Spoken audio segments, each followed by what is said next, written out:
right, now let me share the screen. All right, so again, thank you everybody for joining today. Again, appreciate everybody's patience. Like I mentioned earlier, when there were some folks on, but maybe not everybody. Last meeting really was in March, and that was a networking event that was supposed to happen in person, and the last minute changed to a virtual. We did have a handful of folks join, so appreciate everybody that joined that one. And I've been pretty busy from a work perspective, and plus just trying to figure out, with this whole pandemic going on, what that means to us. And I've been, joining some other leaders and trying to figure out what they're doing, see what makes the most sense. So been heads down doing that as well. So I figured it's time. Would much prefer to be doing this in person, but as somebody else mentioned earlier, doing it virtually definitely opens up options for us to join other meetings and other folks outside of the Jacksonville area to easily join our group meetings as well. So again, appreciate that. And I appreciate Fred for joining us and teaching us a little bit about RealZips and how to manage your territories and such. Really cool stuff to show us there. So, okay. So here's our agenda for today. We're going to say hello to everybody here for the first few minutes here, and then we'll have Fred do a presentation on RealZips and for about 30 minutes, and then I'll do some highlights from Spring 20. I know it's a little late on that, but again, I've been a little out of pocket, but I felt like we'd be remiss without going over some semblance of highlights from that release. Some of folks might be familiar with it because there's been lots of blogs and all that kind of good stuff. But I figured I'd hit some of the hot ones that might affect the majority of orgs. So I want to go over those, and then we'll just have some closing remarks from 4:15 to 4:30. So. Okay, so in case you don't know who I am, my name is Mark Lester. I work for Coastal Cloud, senior Salesforce consultant. I'm the leader here for the Jackson, Florida admin group. We also have a developer group here locally and a nonprofit group, as well as a Salesforce Saturday. So we have 4 different groups locally here in Jacksonville that help the folks in the community. And I'm excited to see it continue to grow, each year and each quarter and each time we have a meeting. So appreciate everybody participating in all the different groups. So I've been in the Salesforce ecosystem for about 10 years now. Was a Salesforce admin for 5 years for Southeastern Grocers. And now been about 4.5 years, been a consultant, now a senior consultant for Coastal Cloud. So happy, and all that been here in the Jacksonville area. So happy to be here and support the Jacksonville community. So, okay. All right, so just a level set again, I think most of us are familiar, but just to kind of go over what our goal is as a community, our Trailblazer community. We are here to learn with each other and about our ways that we can maybe provide some guidance or some lesson learns or whatever. So we're going to learn from each other. We're going to connect with each other, which we do a lot virtually today, but mostly in person. We like to have fun for sure. And then get back. We've had a couple events. I tried to schedule. I actually had one scheduled for April, but obviously that got nixed. And once things get back to appropriate to be able to have those kind of functions, we'll get one scheduled so we could do some volunteer work and get back to the community here in Jacksonville. So, okay. And then just quick thank you to everybody that's RSVP. These are the different companies that are represented that RSVP today. So thank you very much. For RSVPing and the majority of you guys for showing up here today. I know it's tough when it comes to virtual. I'm sure some of you are zoomed out. What is I forget there's a term now that they're using for getting for that fatigue, Zoom fatigue, but appreciate you joining to learn a little bit about RealZips and then about the Spring 20 release stuff. So thank you to everybody. It's always, when I put this slide together, it's my favorite slide to put together because it just represents the broad scope of where Salesforce impacts our community just in Jacksonville, and it just really can be utilized in so many different ways. It really always surprises me. So glad to see it. So thank you everybody for RSVPing and showing up here today. So, okay. And then last, but I skipped right past it. Last but not least, if you are new to the Trailblazer community, we wanted to say thank you and welcome to you. Is that not? Is it not? just skipping right past it. Well, it's a GIF up there. It's not acting right. But thank you for joining. If this is your first time, I want to give the folks that this is your first Jacksonville group event. If you want to introduce yourself, if you don't, that's fine too. But great just to kind of get a quick introduction for folks that are new to the community. So those of us that are veterans and have attended several sessions before can kind of get to know you a little bit. So anybody that's their first time attending a Jax admin group, want to introduce yourself real quick? I will. Oh, go ahead. Oh, Keisha, you go first. No. I was going to say I am new to the Jacksonville area, period, but I am Keisha Brown, and I am the Program Applications Systems Manager over at Wounded Warrior Project, and I'm happy to meet you all. Awesome. Thank you. Welcome, Keisha. And my name is Rich. I am also new to the Jax area in 2.5 weeks now. Came here from Chicago, and I work for Engelhard Consulting. I am the CEO and founder of it. Just me and another person right now, but excited to be part of this community. So thanks for letting me join, and yeah, excited to meet everyone when we can get back together in person. So right, for sure. Yeah, that's what we're all about, for sure. Yeah. Yeah. Hello, Anybody everyone. else? I'll go. Oh, okay. Go ahead. Go ahead, Nancy. I'll wait. Oh, Go ahead, okay. Nancy. Hi, everyone. I'm joining you from Orlando. And so this is my first Jacksonville group. I got plugged into Salesforce 2 years ago and dove in head first. I have 6 certifications, studying now for my community cloud cert. Have of late been volunteering for some nonprofits, but now I'm actively interviewing and trying to pursue opportunities. So if you guys know of anything, let me know. And looking forward to being involved in the Salesforce DX virtual career fair next week. But yeah, that's going to be cool that so many people get to participate in that normally don't, because you had to be there in person in San Francisco. So that's going to be pretty cool next week. Yeah, for sure. So glad to be here. Yeah, thanks for joining, Nancy. All right, Drew, did you want to introduce yourself? Yeah. Hey, everyone. My name is Drew Neerman, and I'm actually I'm with a company called Capstorm. We do Salesforce backup and recovery, and we're up in Northwest Florida. So I'm a user group leader over there, about 4, maybe 5 hours from the Jacksonville area.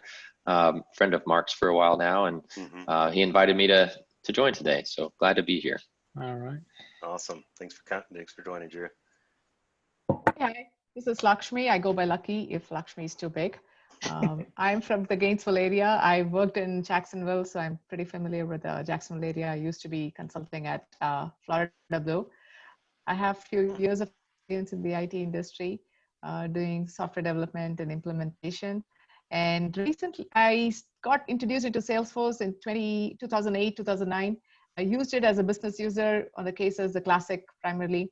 Then 2017, one of my very good mentor who works for Salesforce now wanted me to take up certifications. For some reason, I finished all the badges, but I couldn't get into certification. But this year, early 2020, I started sitting and doing all the certifications. I'm finished 2 of them, and I'm working on the 3rd one, and I'm actively interviewing. So if folks, if you know of any opportunities in the Salesforce area, I would be happy to start in. Yeah, thank you.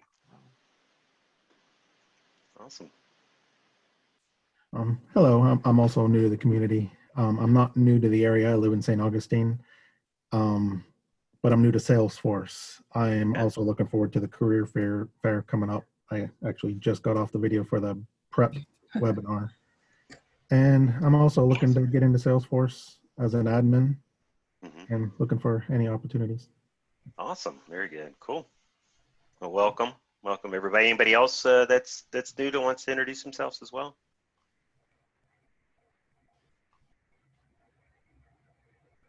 Well, that's good. I mean, I definitely see some familiar faces, so that's good to see as well, but it's always great to continue to grow the community. That's what we're here for.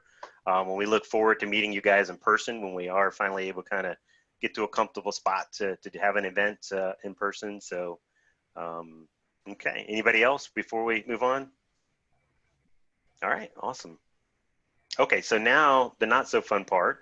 I don't know what Fred's going to talk about, if it needs forward-looking statements or not, but I'm sure some of the stuff I will potentially touch on forward-looking statements. So ultimately, all this rhetoric says, if anything we talk about today and you're trying to make business decisions to purchase products, only make purchasing decisions on generally available products and not things that are beta or pilot or non-GA or whatever they're calling it today, that might not be exactly generally available. So, okay.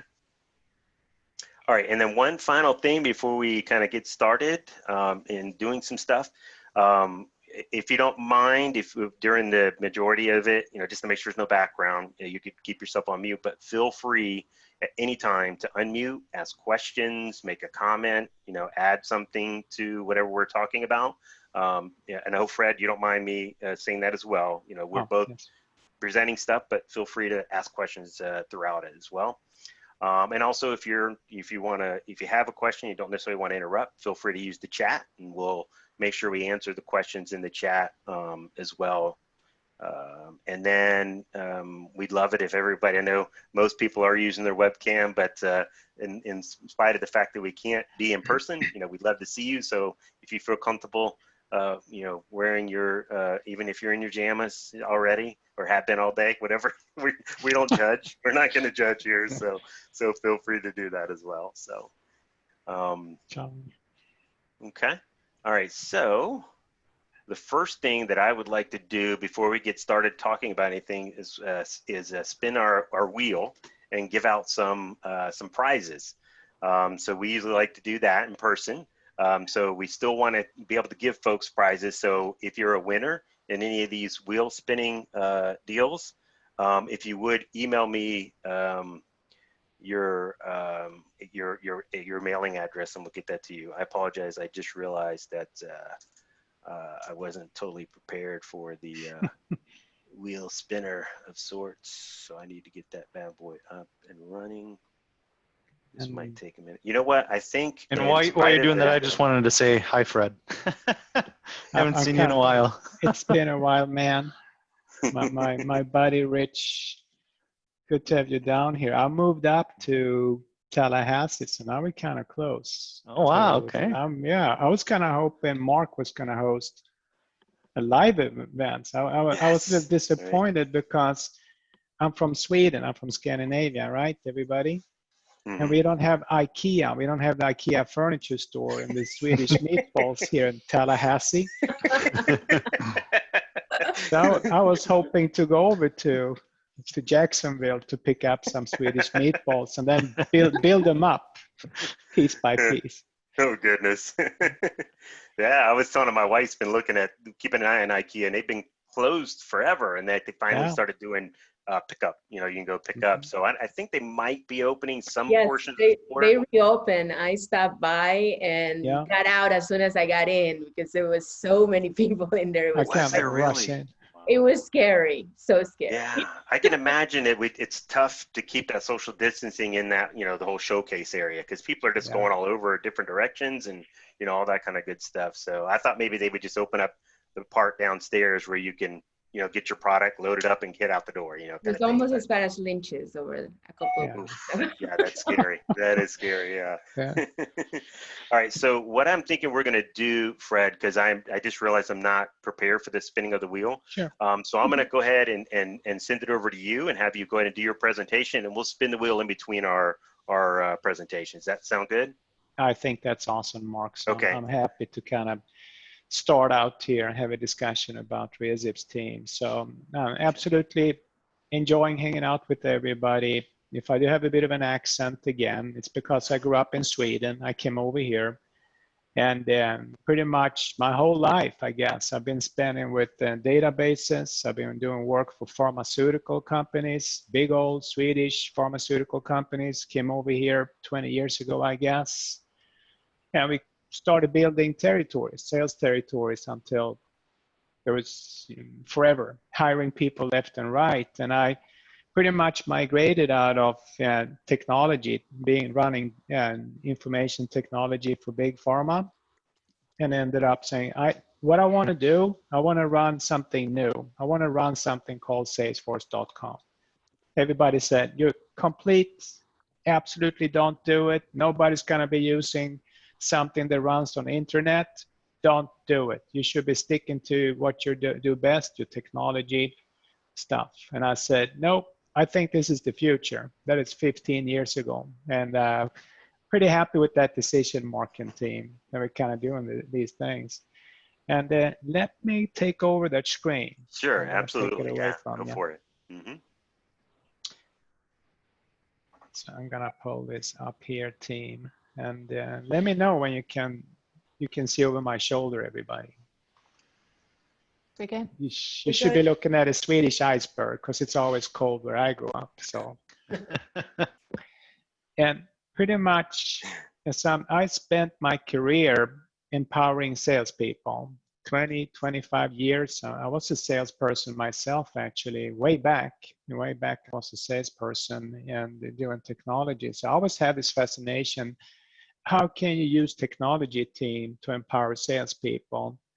And because I was a Salesforce admin for many years, and actually when I bailed out and started RealZips about 5-6 years ago, I had 1,000 users, 1,000 Salesforce users responsible for any global deployment. So they were calling me from random places like France or I don't know, Germany or Georgia, or calling me from Chicago and asking stuff. I'm saying, I cannot manage this anymore. I cannot make Salesforce, no matter how awesome Salesforce is and how kind of well this all works, I cannot make this work for 1,000 people, for a $1 billion company when it comes to territory management, and really get this to work. I cannot get this to float because the only thing we can see as a 1,000 people team is what's above the waterline of that iceberg. I can see leads, accounts, contacts. I can see opportunities and cases. Notice that's the kind of base of Salesforce, right? But once I kind of get deeper down and I'm trying to understand all data that should be supporting everything I do, like your sales territories, your partner territories, your cities, and divide things by counties, by time zones. So how can I plan? And Rich and I, we've been doing this stuff. So how can you support a marketing reach out by time zone? How can you divide all your data? We have clients, 500,000 contacts, the universities, mutual funds. How can you let your marketing email campaign run with the time zone? So those are the challenges I've been exposed to for 20 years. And I pretty much had to figure out a way, how can I get kind of control of this whole iceberg, the part that we work on above the waterline, leads, accounts, contacts, opportunities, cases, your custom objects, and how can I get this all to work? Is this making sense, team? The challenge that I was faced with, having tried to figure out. Feel free to hop in and let me know if you are having similar challenges in your daily work, because I was crying basically trying to figure this out, team.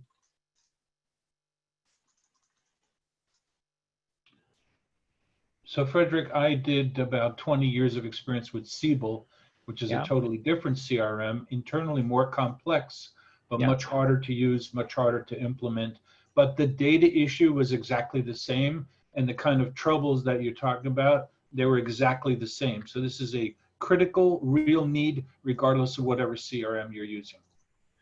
No, I appreciate, Mike. I appreciate the feedback, because the other part that's important to me, the secret, not many people will know these things, Mike, but what you're about to see is absolutely solution agnostic.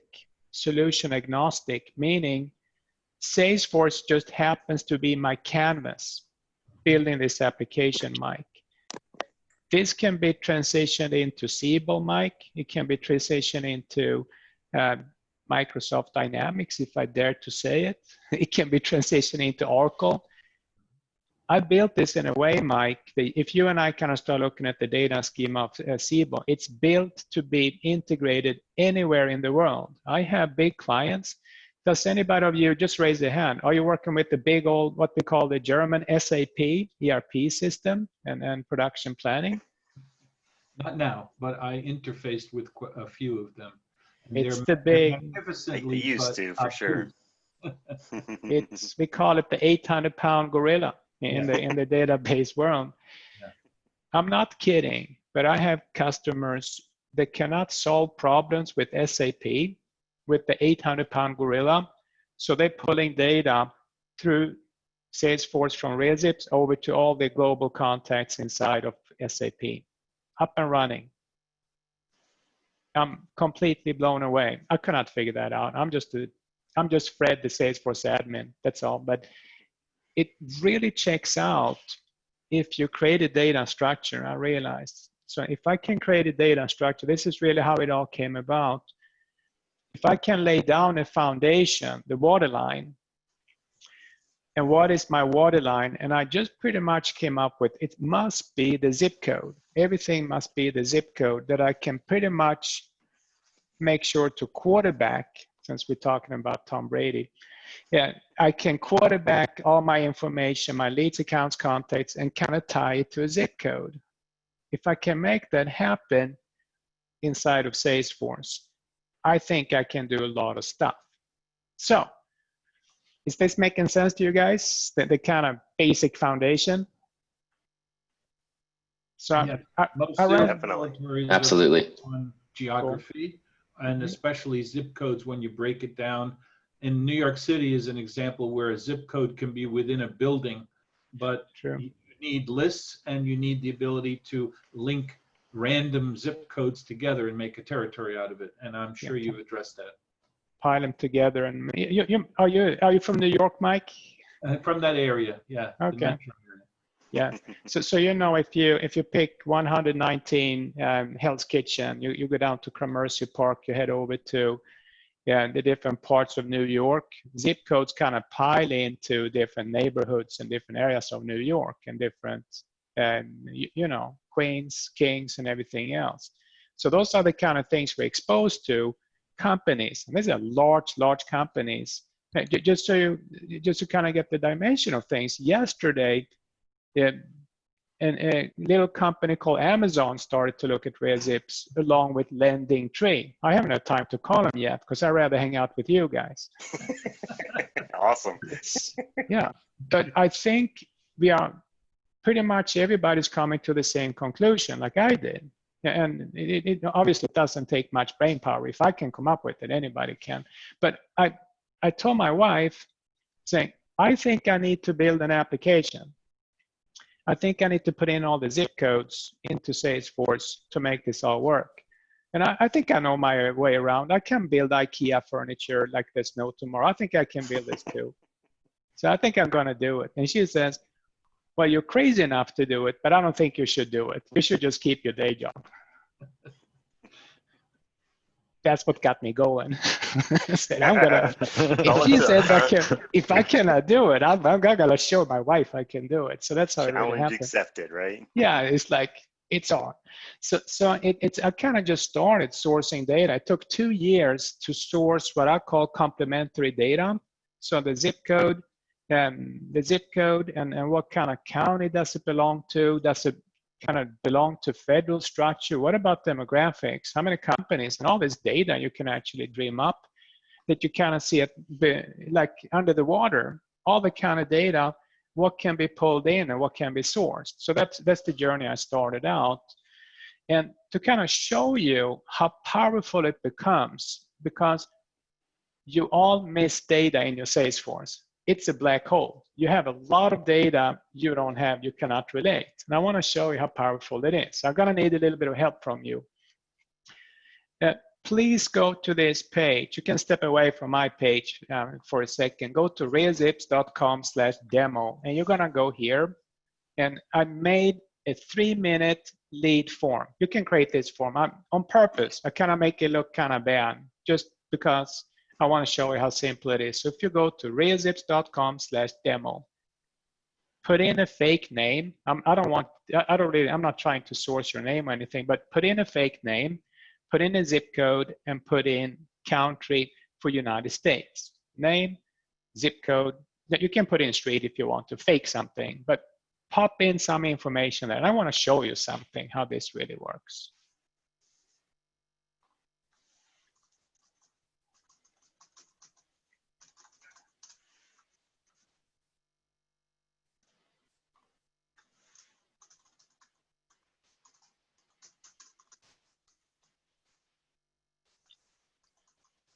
maybe Mark, we should hand out gifts based on who's coming up with the kookiest name. What do you think? I like it. I'm seeing some pretty good stuff coming in here. Goofy. I'm seeing some other stuff. Flintstones coming in. So it seems like we have a cartoon going on here, Mark. It's a theme, right? Yeah, it's a theme. And what's happening on a huge scale, and your data is becoming structured now as it's coming in as a lead. This can also be if you sit on 500,000 contacts, the same thing is going to happen because you're keying everything against the zip code. So let me see what else you guys are putting in here. And oh, there we go. It's becoming a little hard to resist that one there. I don't think I can help myself. I think I need to click into it. I just got to make my way in there. So I'm gonna go to Mr. I appreciate that. Thank you. But this is getting better, and somebody's really, really clever. But okay, who put that in? Who did it? Me. I know I could trust you. You're talking about meatballs, so. Meatballs. Oh gosh. But this is awesome because look really close. Yeah, back when I was a kid, you have to look so close so you can feel static from the screen. No longer when you're using, that's how old I am. But if you get that close, you can feel the static and your hair is kind of attached to the screen. What's important here is, I don't think Mr. Engelhardt, which is a Swedish descent, I don't think you put in your city. I don't think you put in Florida. That's just my wild guess, Rich, right?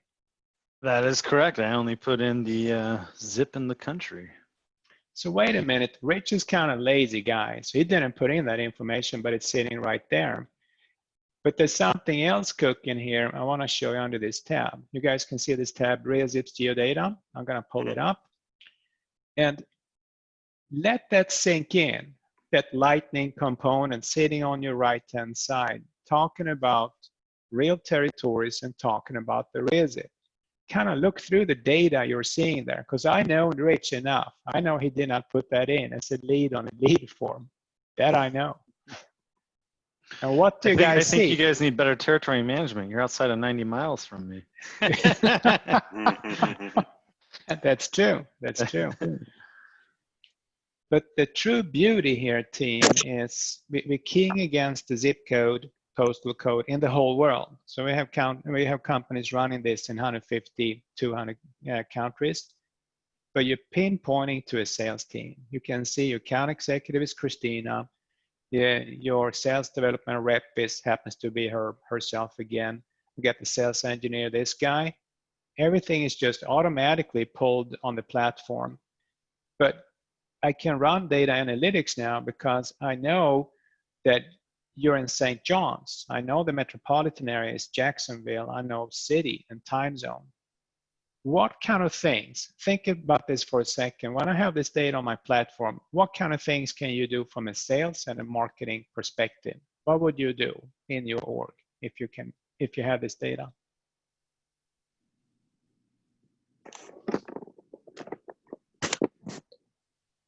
Segmenting leads.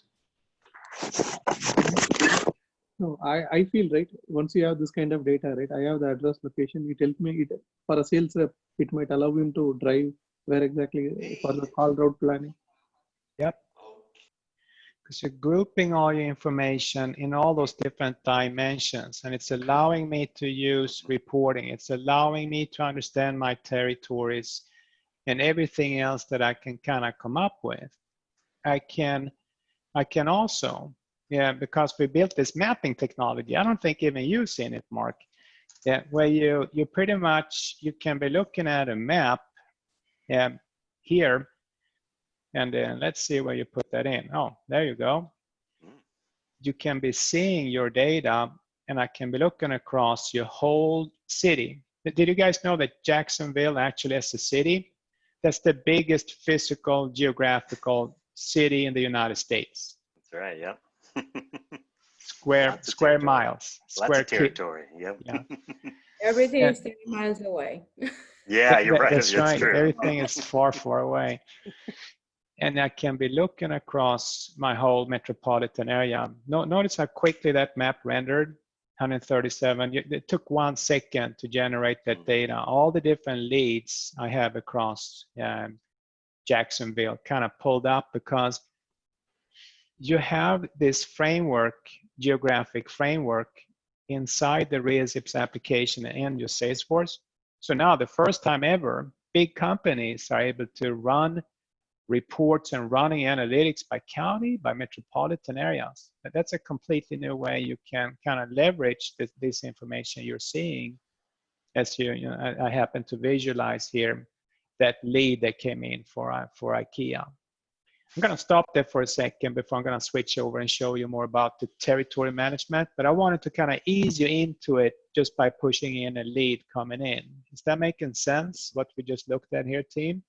The data structure that we are presenting to our end users, team.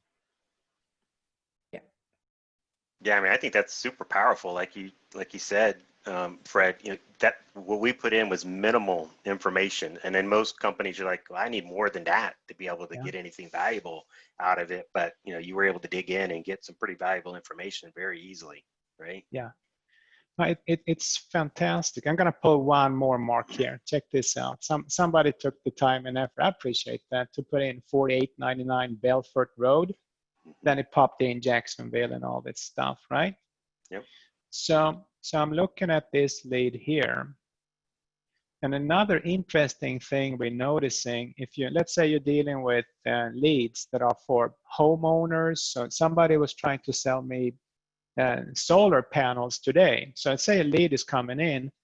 Another side effect of what we're doing here, you can actually take, this little guy, and you can drop him right next to your lead, and you can kind of drive around, and you can be, oh, there you go.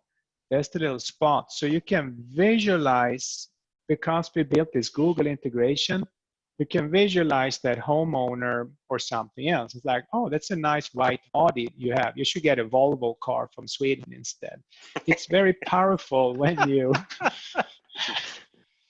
you kind of visualize, and we're utilizing what we do here, super fast Google APIs. In for example, just leads. And remember, lead is just one little tiny thing we work with out of everything we can do in Salesforce. We haven't even started. So Fred, go ahead. I'm sorry. Something that comes to mind is something that we do with zip codes is, I have a lot of customers in like Germany, France, Poland, that area.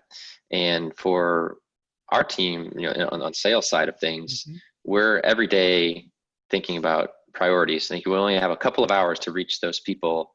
And so getting zip code or other geographical information allows us to determine who we need to reach out to early in the day and build our priorities for that day. So that's something else that could seem useful to me. Oh, absolutely, Drew. This is what we're building. Yeah, we have the whole world covered. So we're doing these kind of things. I'm putting up Amsterdam here, and usually overseas. Notice how in the United States, Drew, we're using the full zip code, all the data, because there's so much people.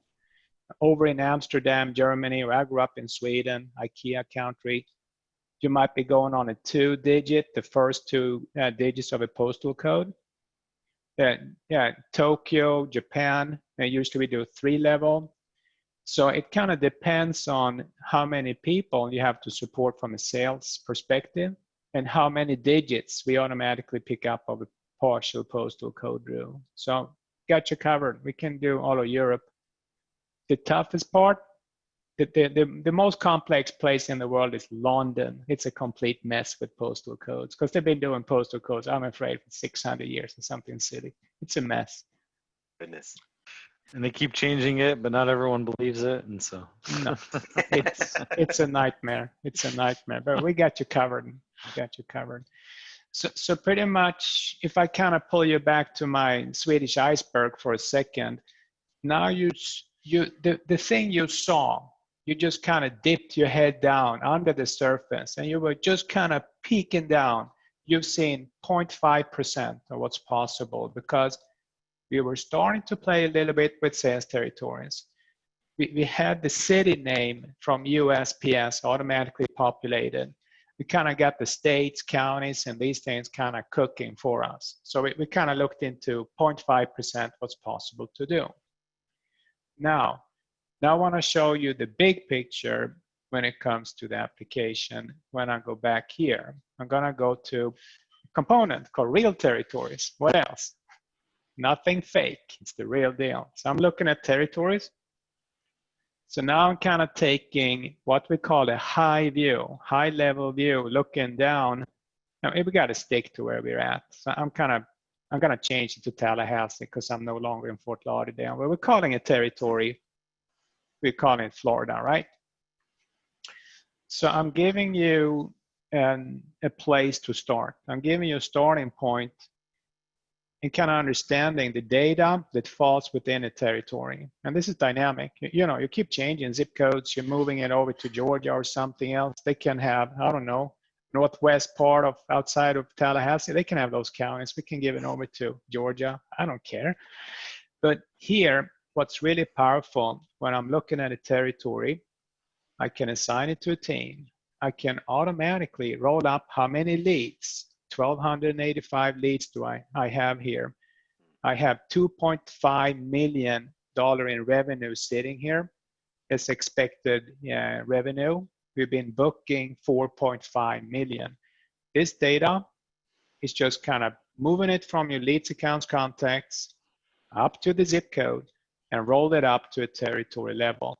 So you get what I call the dream structure I could never deliver to the 1,000 people at one of the biggest pharmaceutical companies. I could not do this stuff. So I had to challenge my wife. So I had to go build it. But now you have it in the sense here that I can be looking into my zip codes. Every zip code becomes a micro market. I can see how many leads, how many accounts I have. I can be pulling up my leads and start looking at it visually. I can be looking into how many leads did we generate in Jacksonville? Yeah. How many leads did we create here? When March, I can see the different months and everything is divided up geographically, team. I can compare next second to my opportunities. I'm pulling up opportunities across my sales territory and I scoot down here and I can see what's happening over in Jacksonville because my data is structured. Do you have any questions for me at that point once we start looking from the territory level, team? Anything that comes to mind, throw it at me.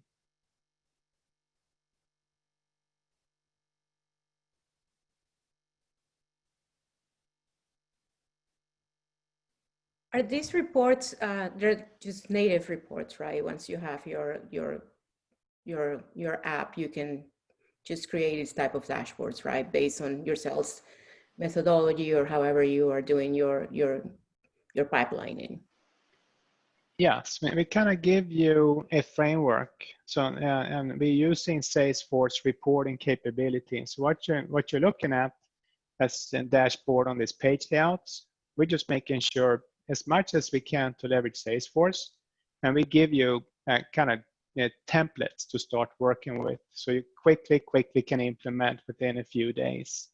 And what really makes it possible is, again, what I kind of call the underlying geodata platform, RealZips, because you get all these things, so you can now report on your different metropolitan areas. You can be looking into all this data, and you look at it from a complete geographic territory and market data in addition. So the answer is yes. We had people calling us, I think it was in New York, they were selling to dentists. So we built just a new module, because you're on Salesforce. This is something you can do yourself. You add information data point about COVID-19. So you can be looking into, has there been a change in status on a state level, on a county level? So we kind of push the data into RealZips, the COVID threat. And this just happens. It might get worse now, but we took all the contacts, thousands of contacts, and you can be looking at the COVID threat. based on your contact base. Because the idea was for the dental company, one dentist, it's awful to be a dentist or a hairdresser. We all need to go there, I guess. But if it's getting worse with the COVID threat, you cannot really sell to those dentists. So we empowered this company in a matter of hours, pretty much by being able to see throughout the United States, what is the change of the COVID threat for your whole customer base. And as soon as it started to open up, when things were kind of falling back, I guess in North Dakota, South Dakota, they were pretty much hitting the customers first. There were in areas where the threat were not as bad. Is that making sense, team? Yeah, that's awesome. It's pretty cool. It is, for sure, yeah. Yeah. So that's how we really kind of tie it together. And I also need to show you here. You see the addressable market, which is your white space. How many companies, how many, and we work with any kind of data for corporations. We work with demographics, deep demographics. We just put 2 samples here. How many companies do you have with employees, corporate headquarters, divided by metropolitan area? So you actually have, in your neck of the woods, you have 16 corporate headquarters, and kind of what we spoke about here before, it kind of gives you baseline, how many salespeople, how much do we spend marketing, and anything else that kind of drives the fact that you're sitting in a metropolitan area with so and so many corporate headquarters, which is a kind of big difference compared to New York City, if you will. But we're sourcing this addressable market, both for corporations, for nonprofits, anything we can dream up and look into. We did here, because we started to really now being large universities are reaching out to us. Universities that are looking into people that can donate to the university as they're kind of pushing through the challenges they have now. So we start looking into what we call deep data from IRS. So we put 10 million data points in here, and we can analyze on a tremendous depth how many potential donors do you have that are donating to charity, and how a nonprofit compared to your base of donors that are reporting to IRS, how much are you getting, let's say Red Cross or somebody else, compared to the giving that has been reported to IRS. So I think this is the first time people are telling us they have a baseline to understand if they're keeping up with donations compared to the demographics team. And absolutely super proud to be able to empower nonprofits with this type of data. It's incredible. We love it, Mark, basically. Any questions at that point, team? Okay. Hey, Frederick, this is Mohan. So yes. I wanted to understand, because sorry, I joined a bit late, just to understand very clear, right? I have a use case. Let's say I have a sales rep who is from Jacksonville, and he's meeting doctors and staffs, right? In Jacksonville, there might be like 300 accounts. So how does this particular RealZip come and help him, right, to plan his calls? Let's say in a day, I have to meet like 7 doctors, okay? If I do my call planning, right, how does it help me? Hey, first go and meet the Costco optical, then go to the Target optical. So does it provide anything like this, Fed? Yeah, that's a great question. How you empower salespeople in the field. So let me show you here. What I'm doing, I kind of switched over from the territory overview and the deep data we have, and I just kind of jumped down to a zip code, what I call a starting point for your salesperson. So look at all the tabs we have here, all the cool data we can empower people with. So I'm going to pull up 2 maps. Then on your left-hand side, I'm going to go to the whole city, even if Jacksonville is big. Your left-hand side map, those are your leads you can potentially go to as a salesperson. And have you guys ever seen this before, that I'm putting up and I'm looking side by side? Left-hand side, you have your leads. Your right-hand side, you have your accounts. And I can filter down and say, give me accounts that's been producing revenue over 100,000, because they kind of become your anchor points, the ones that are important to you as you're moving around Jacksonville as a salesperson to talk to. other companies, they say, show me accounts that did not make a purchase for 4 months because I need to go to those. And in between, what are the different leads based on, let's say, industry? What are the ones in, for example, healthcare? Yeah, what is my delta? Boom. Now I'm looking across Jacksonville, the doctors, right? Mm-hmm. So now you're really starting to plan. And then I kind of like to stay at this place here, right there. So as I'm starting to plan my trip, I should probably walk over to Joel, Dr. Rothfield.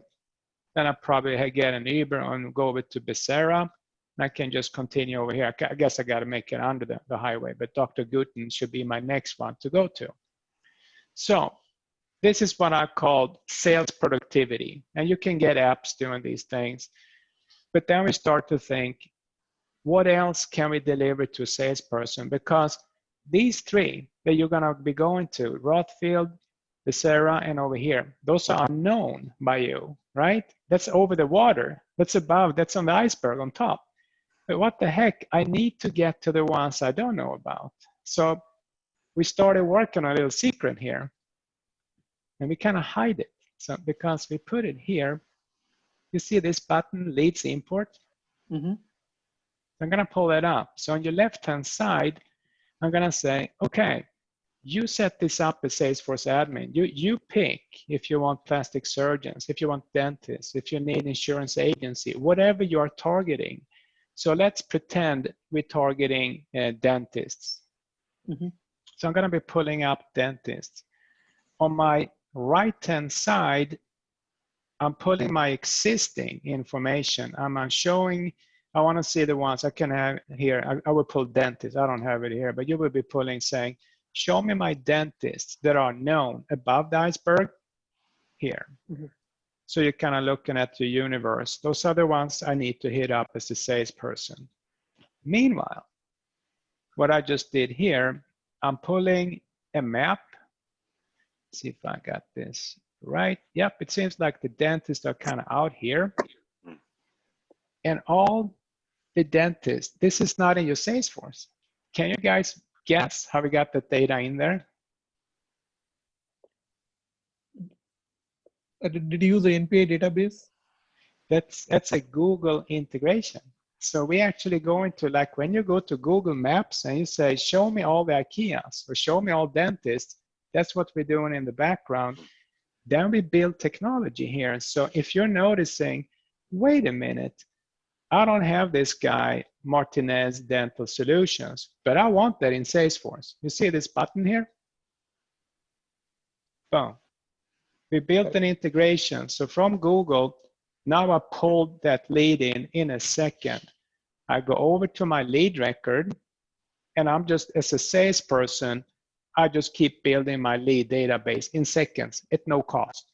You can source hundreds of leads because the power with Google is you're gonna get ratings. I'm gonna scoot down. This comes from Google. Lead type is dentist. Average rating by consumers is 4.7. This guy got 57 ratings on Google, so he's doing pretty well. It's a good indication for me. This is a good lead to go to. And we import that lead in a second. That's how we really tie it together. You can look at your leads on a map. I can be looking into, I'm gonna go back to the zip code team. So I'm gonna go back to the zip code. I'm looking at my map. I can see my leads. I can look at my leads as a graph. I can see them here. I can put up my lead and edit the lead record in line as I'm looking at my universe of the zip code, what I need to do. I can import leads and I can empower my sales team to do all these things. Now, I'm gonna go back here and so I'm not taking too much time, Mark. No worries. Before you actually do that, can I ask a quick question? This is Keisha. I saw the zip code. We have a bit of a challenge that's popped up for us where we have groups, think of them essentially as salespeople, but it's around a different purpose, that need to know down to kind of sub-territories within a zip code. So in the United States, there's an extra 4 digits that come after a zip code. Is this capable of doing that level?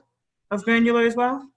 Yep, yes, and what you are then, we're working on the add-on. Yeah, it's called Census Tract. And when USPS is adding 1, 2, 3, 4, 4, 1, 2, 3, 4, 5 hyphen 1, 2, 3, 4. So you're super down, far down. Yeah, and we're looking into putting in the data as well.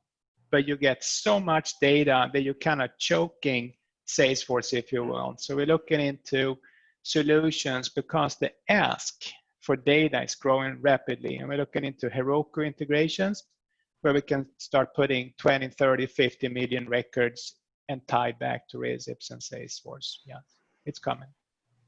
Wonderful. You're not the first one to ask. Yeah. So just, okay, Frederick, this is Morgan again. I have another question. Okay, pick your brain.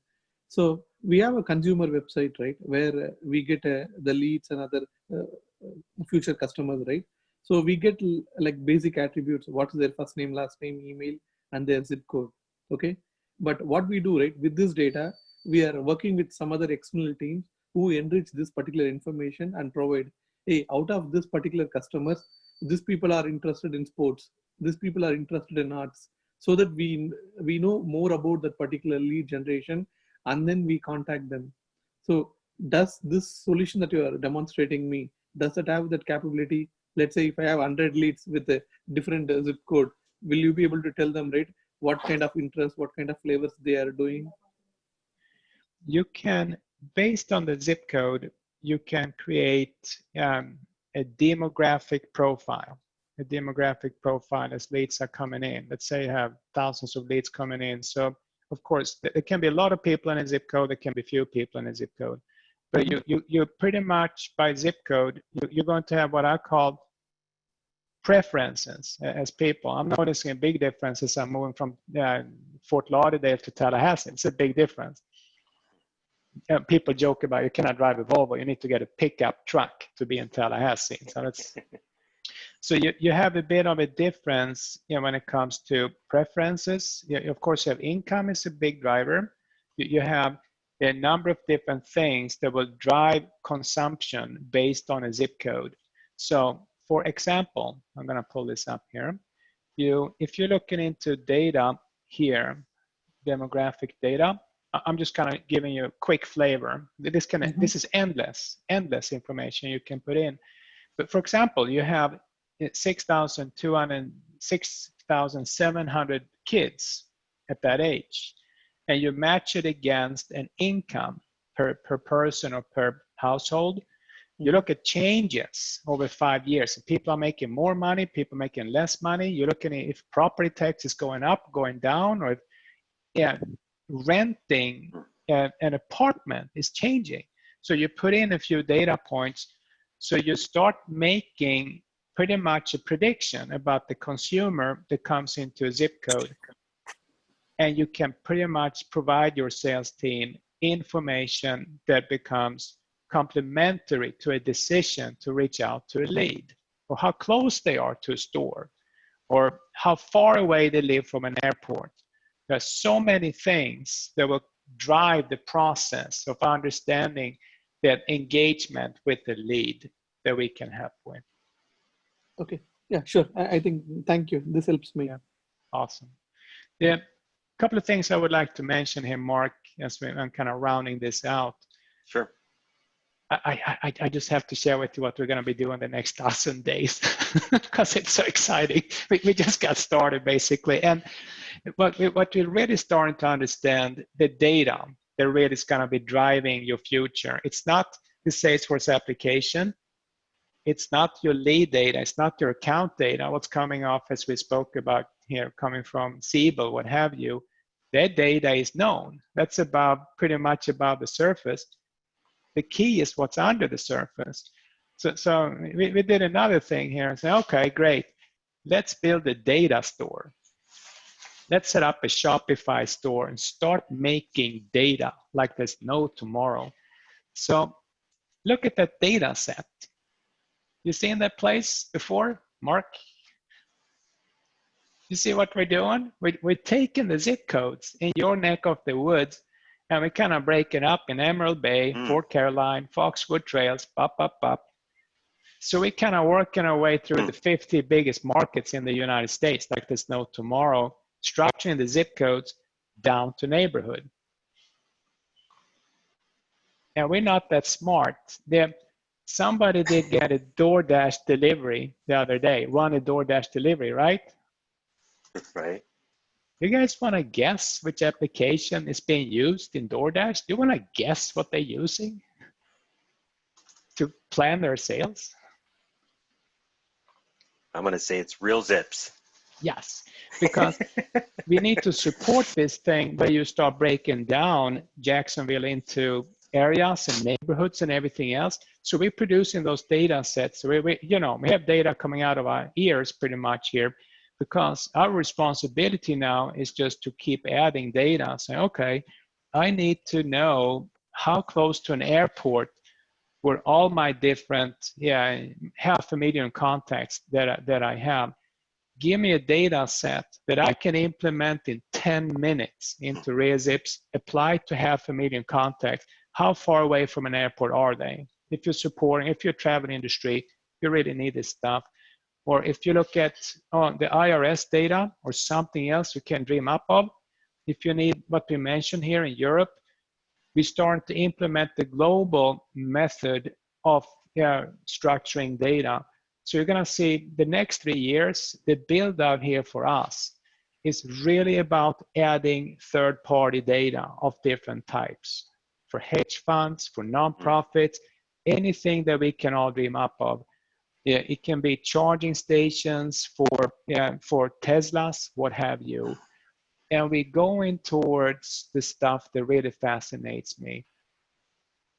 Then we're going to hook it up in real time. So you know how many products are being sold, how many cars are being sold.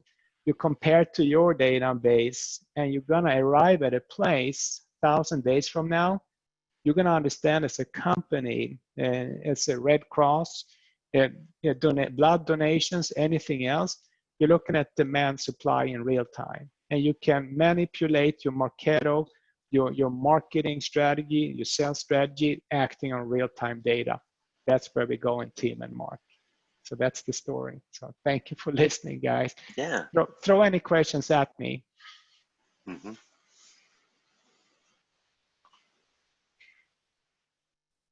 I just checking chat. I didn't see anything in chat. But if you guys have questions after I'm done presenting or throughout, whatever, just certainly ask. Feel free to.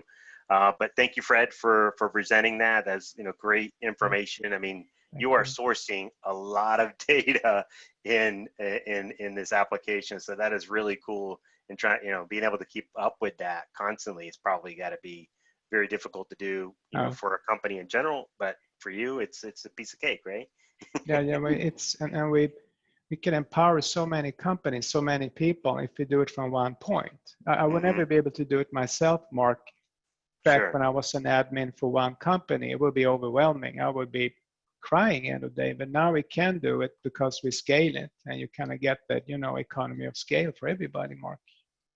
Yep. So I'm excited. Any discussion? Any questions? Good. This is Lakshmi. This is Lakshmi. I have a question. So how much how many years have you spent building this data so far? Yeah, we've been bootstrapping it for 5 years. The strategy, the idea, Lakshmi, it took me 2 to 3 years to build it before we launched it. But then again, that was based on 25 years of experience. But to kind of get to a point, we kind of put it out. It took 2.5 years. And the ramp up now, after 5-6 years, the data is actually rapidly increasing, Lakshmi. It's going faster than maybe I thought. The data, because we get so many requests, people needing data. So it's like really, really starting to take off on the data level. And how have you started how do you keep up with the changing needs of the data when it comes to, like, on a yearly basis? Do you clean up, or do you do a quarterly cleanup to make sure that things are on setup, just to understand how much time it takes you? Yeah, what we do, so we have people kind of working on these data sets, but the core data set here which is 40. We put one out here just the other day, 42,034 zip codes. So when you subscribe to the application, you get a notification that there's a new data set. So when we make updates, and then for us, the work is to, okay, those are the deltas, the ones that disappeared, zip codes, the ones that were added, we publish, everybody's subscribing, it's gonna get a ping from our store you're looking at. There's a new data set of new zip code you need to implement into Salesforce and RealZips. So we start to get the process down, but it's never been done before. So it takes a bit of time kind of figure stuff out. But since we're using Shopify as a store in the background and we're delivering those digital assets, that kind of helps us to get the process down. And eventually, this is going to be with an API and it's going to be integrated into people's systems in real time. But you cannot, pharma companies, financial institutions, they don't allow APIs anyways. They want the data set, they want to push it in themselves. So we're kind of following with the biggest companies there, how we cannot API data into their system yet. But we'll get there. We'll get there. Thank you. Thanks so much, Fred. Thank you. Thank you. All right, so I am going to go back the screen, and I think I'm ready to spin the wheel. So let me share again. Get back to sharing.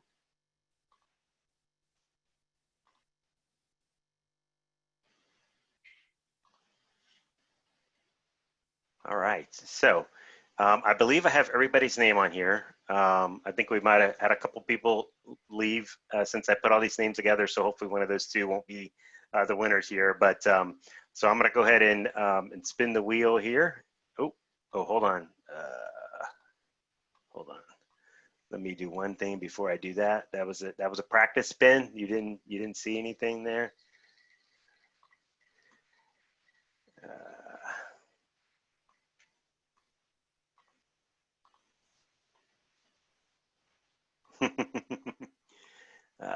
Hold on. I don't think you guys heard anything, right? You got no volume from that, or did you hear the spinning of the wheel?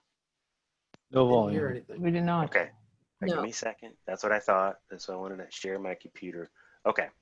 Now it's going to be a little bit more exciting. So full screen, spin the wheel for the first winner. So, and before I spin, the first one is going to be, let me find myself in here. Let me see if I can, hopefully you guys can see this. I can't see what my screen looks like, but can you guys see this Yes, here? Mark. Yes. Okay, so this is a charger for your phone. You plug it in. It's got it's got Astro on it, Trailblazer Community. So that's going to be the first thing we're going to give away here. So let's see who wins that one. And spin the wheel. And the music is on.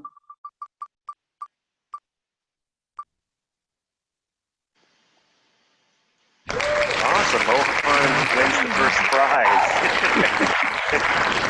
And thank you, Mohan, for all your questions and comments throughout Fred's presentation. So, so you win a power bank. Awesome. Thank you.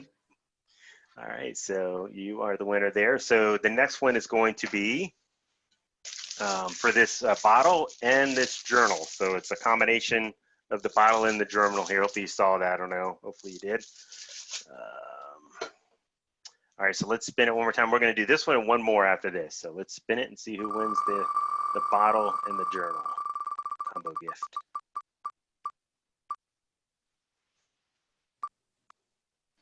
Snuck in the Keisha. Congratulations. It was a close one. It was right on the edge there, wasn't it? Ooh, I feel so lucky. Right, awesome. You get a 2-gift-in-1 combo. All right, so this last one is going to be for a RealZips care package. So I don't know if you want to give any details about that, Fred, but we're going to give that away now. Let's do 3, Mark. And pretty much what we're going to do is we're going to put together a little box for you. We call it RealZips care package. We used to send it to new customers, and we put some cool stuff in there, some giveaways and awesome. Bit of fun stuff. So it's going to be a package, 3 packages you can spin for, Mark. Okay, so what I'll do is I'll spin for one for now, and then after I'm done presenting, I'll try to zip through since we're a little short on time, and then I'll do 3 more spins, 2 for care packages, and I got one other final gift that's pretty cool to give away too. So sound good? All right, so we'll start with this one here, care package. It'd be pretty cool stuff from Fred and RealZips. Here we go. Who will win that? First of 3 packages, the other 2 in a bit. Oh, that is so funny. Awesome. Congratulations, Charlene. You are the winner of the first of 3 RealZips care packages. Congratulations. Thank you. And then again, for those 3 that just won, if you could email me your mailing address, and then we'll get that out to you, get that mailed out to you. So, okay. All right, so let's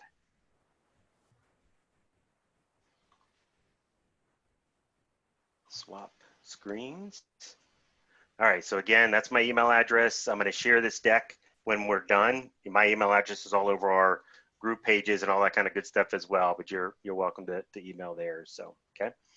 All right, so now I'm going to go through some Spring 20 release highlights.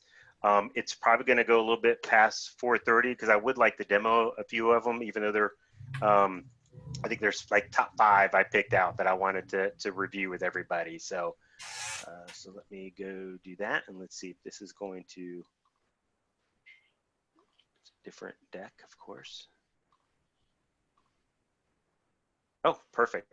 All right, so this comes from, if you're not familiar with these, they have, Salesforce puts out these releases in a box. This is not something that only I have access to, but I take advantage of it all the time when I'm presenting to you guys for each one of the releases. I usually use that to kind of get familiar with all the different highlights that are in there, and then pick out, like I'm getting ready to do here, and go through a few of them for you guys to kind of let you know what I think are kind of cool and probably most impactful for the majority of the orgs that folks use, no matter if you're Sales Cloud, Service Cloud, or what have you, so, or Community Cloud in some instances. So just a little bit about, again, I won't read the forwarding looking statement, already did, but just a little bit about the package itself. This release, this is a website that anybody can go to.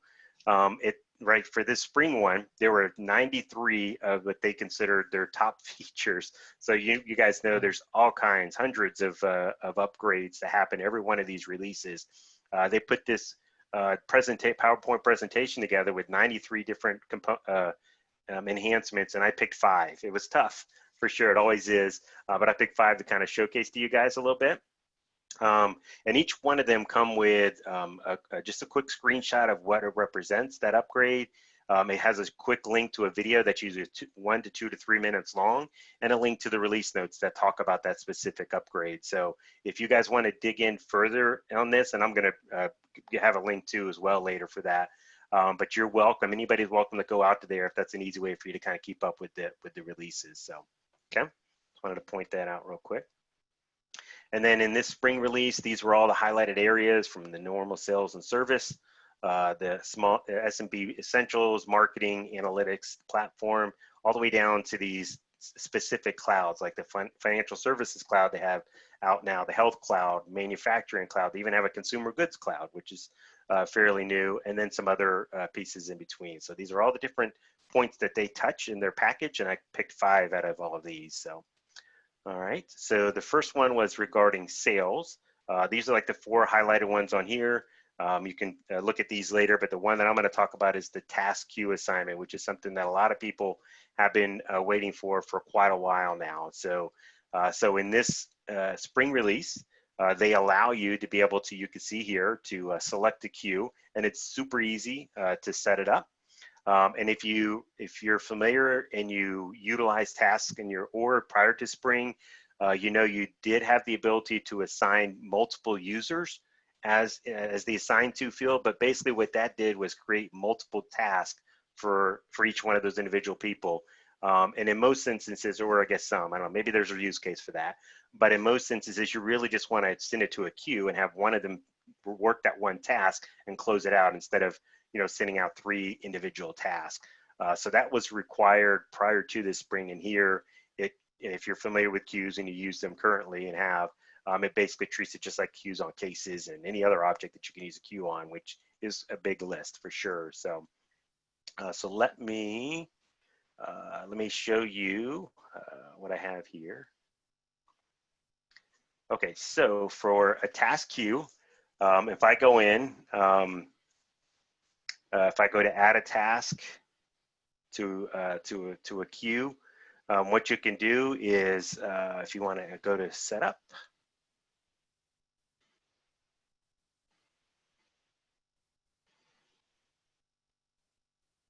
and good thing it's still logged in and I'm still in Spring. Okay, good.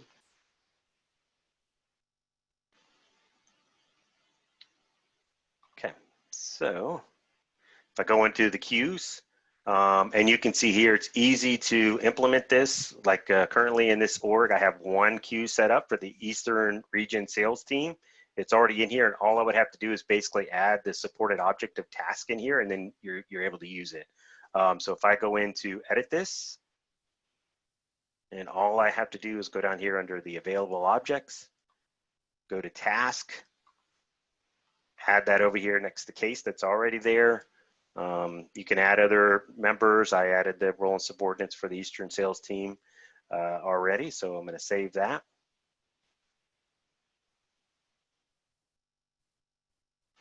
And then if I needed to create one from brand new, maybe you don't use them and you want to start using them, easy enough as well. You just create one for the Western region sales team.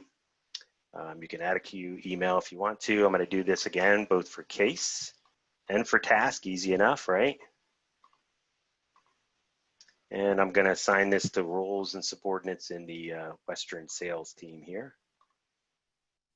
So save that. So now I have two queues created that I can choose from when I'm creating a task now. So now if I go to the task page, I'm going to go to task tab.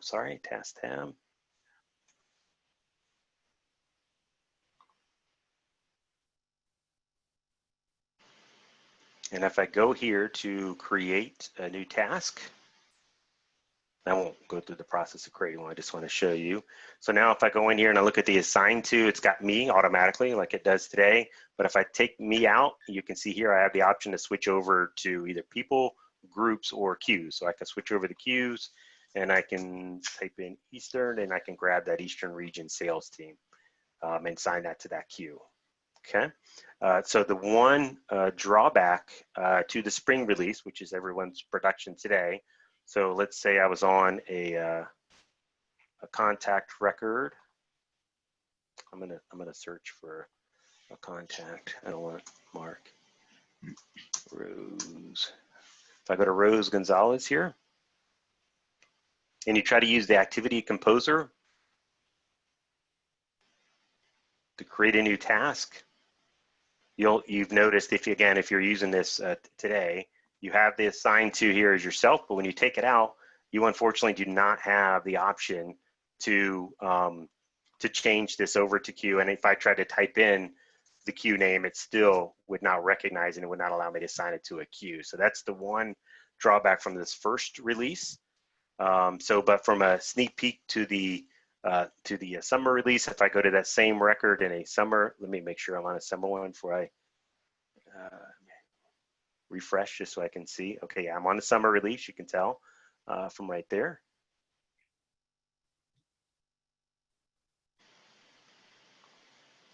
And you might have already noticed this in your sandbox or not, but so if I again go to Rose's record here,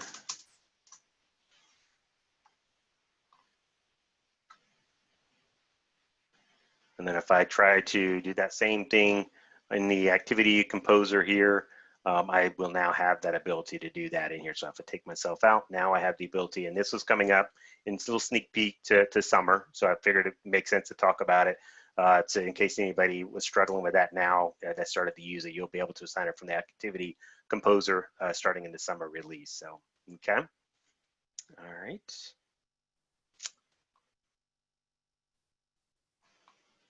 All right, so that's for the new task queue. Any questions on the new task queue functionality in the spring and what's coming up in summer? Hopefully you guys use that or will start using it. If you've been reluctant to, obviously, because it's been a little clunky assigning multiple users and creating multiple tasks. That's no longer the case. You can do it actually to a queue, and people can take ownership of it and complete it. That way the rest of the team knows it's being taken care of. So, okay. All right, so the next thing I wanted to talk about, which I think again is pretty impactful to most those that use the Service Cloud at least, is the case merge functionality. This has definitely been a bugaboo for me for a while, and I know there's App Exchange out there to solve for this, but it's great that they've introduced a standard functionality on the solution itself to be able to merge the cases together. There's several other service-related ones, but that's one I'm going to talk about for today. And it's super easy to do that. And you have options as well, which I'll talk about real quick here when I show this and it's super easy to enable it and get it set up as well. So if I'm back into my org here and I go type in case merge under setup.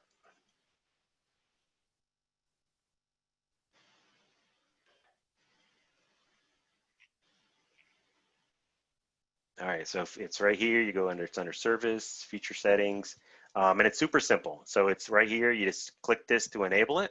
And once you enable it, you have two options. You can either keep the duplicate cases after merging, which is the recommended option to choose, or you can choose to delete duplicate cases after they've been merged together. Two of the reasons why they recommend keeping it, keeping the merged cases. One is for somebody to be able to merge a case, they need the ability, the permissions to be able to delete any case. You know, so you don't want all your users to be able to delete cases probably, but it would be good to let your users or a larger subset that might be able to do it now to be able to merge them together. So you can easily see, we don't have 3 cases here, we just have 1 case. Let's just handle that 1 case, but let's still keep that reference. The other thing is, you know, when there is 3 cases per se created, that really should be 1. Sometimes there is some unique information on those other merged cases that you might want to reference as you're working on that 1 merged case or the 1 remaining case. So, so that's kind of the recommendation there. So that's really all that's to it. Checking that box and selecting one of these 2, and then you can decide either to use the existing closed status whenever you merge them, or you can add a case status. Super easy. I'm just going to go ahead and add a case status called merge, and it already actually puts it in there for me and save. So whenever I do merge them, like if any ones that I merge, it'll actually show that status so you know it wasn't worked. It was actually merged into an owner, another one. So I'm just going to save that. So Mark, this is Tricia. Quick question. Sure. Because we're actually we'll be implementing Service Cloud middle of July. So we're doing the case merge. Obviously, what was it? There was no case merge prior to this release? That is correct. Before the spring release, that you couldn't do that, right? You would have to purchase an app exchange, third-party app exchange product to be able to do it. But now it's standard inside of Salesforce now. Okay. Yeah. Awesome. Yeah. Thank you. So you lucked out, right? You implemented just time, right? Like, don't tell me we don't have case merge or we have to do something different. They just showed us this.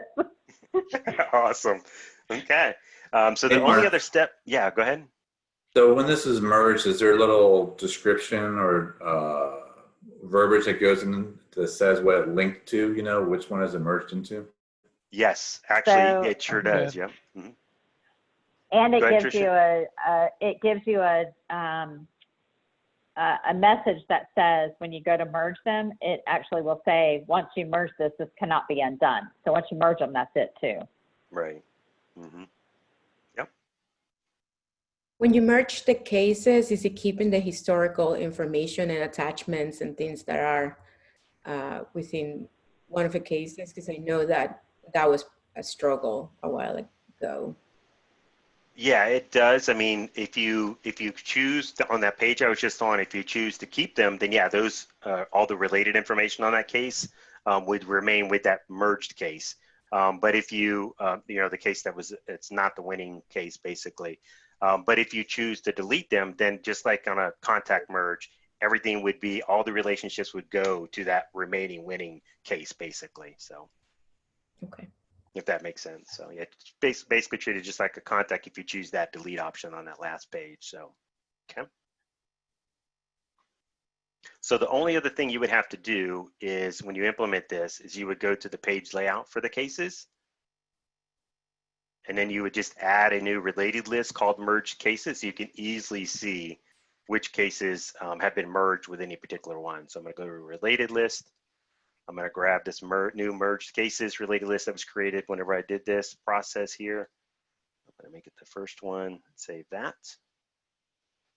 Of course, I want to override everybody's personalization. Of course. So now I go back to here, and if I'm going to refresh.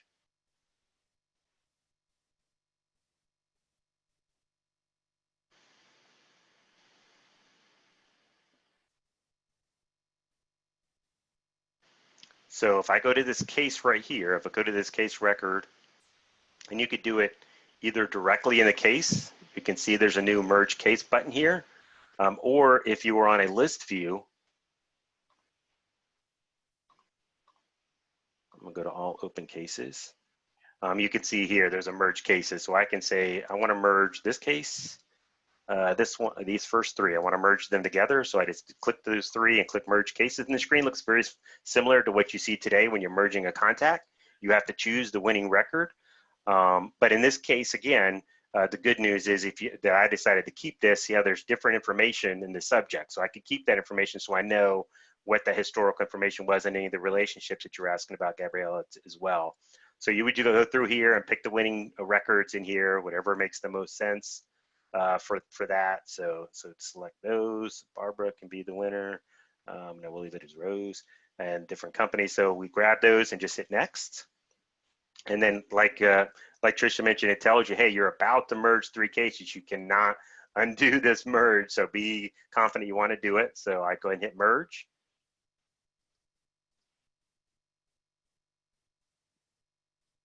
All right, so merge it was done successfully. Now if I go back to that winning case and I go to the related list, again, I can see there's, I've actually done it a couple times now. So there's 4 cases now that have been merged into this one case. So, and then to answer your question, I think it was David that asked, when I'm on one of these merged cases now, there's this new link right here that says merged. And I can click on this and it takes me right back to that winning case, basically. On any 4 of those, when I'm on it, you can tell it's merged because this is the only place that it would show up is if it's been merged, and you would just click on that to go back to it. So that way you have some identifier on the owner, the winning case via the related list, and then via that link on any of those 4 that were merged into this winning case, basically. So, okay. So again, if you manage cases and you've been dealing with the headache of changing a status to duplicate all the time and closing it as a duplicate, you can actually use this merge functionality so you can have that relationship between those and know that they really were just one case and the relationship between the two. So, okay. Any other questions on the case merge? I think they did a pretty good job of this right off the bat, so it's really cool, I think.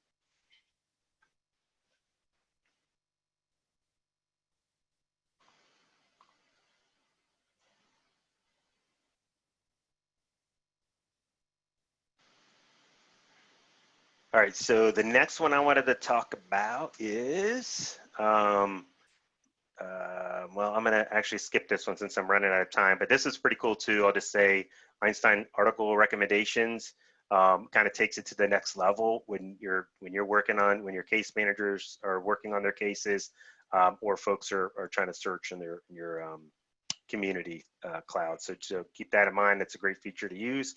But I did want to touch a little bit on marketing because this seemed like a pretty cool feature here. I'm not a marketing expert, and I did not sleep at a Holiday Inn Express last night either, but this looked pretty cool.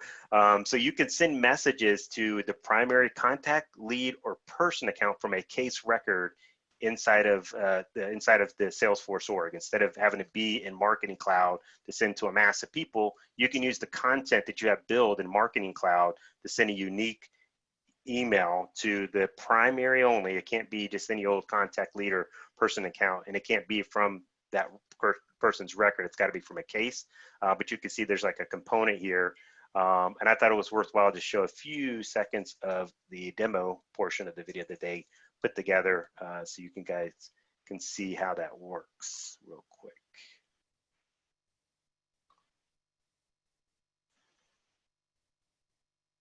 Here we are inside of this case record, and you'll see here on the right-hand side that we can send a quick send message to the primary contact of this case record. We have a quick send message already created, so let's access that, and we can make some quick edits to personalize it to the specific contact. Simply click inside the search field over here under message, and let's choose the recent quarterly newsletter we sent out. Now let's click here to edit this message. So now we're going to see the same distributed marketing quick send editing experience that existed before. It's currently defaulting into preview mode, so let's click here to edit this message before sending it to our client.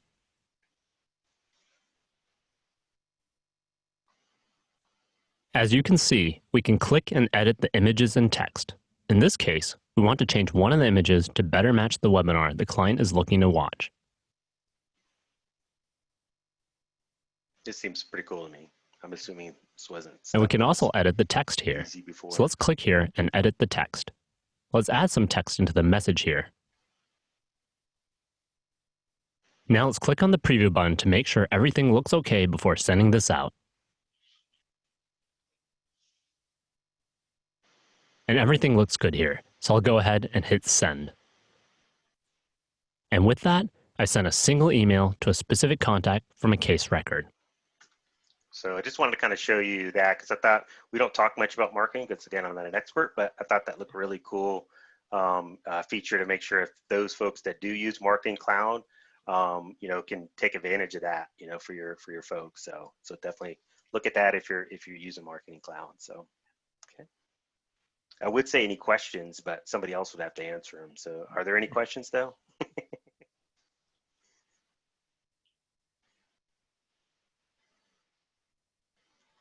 All right, so I only have a couple more to go over, and actually mine are shorter than expected, so that's good. So I wanted to talk about the app launcher enhancements and talk about a couple things that aren't really new for spring, but I think are what I see as a consultant that are ignored or not really taken care of appropriately on several orgs. So I wanted to point a couple other things out. So the first thing I wanted to do was point out that when I'm in, okay, I'm in the right org.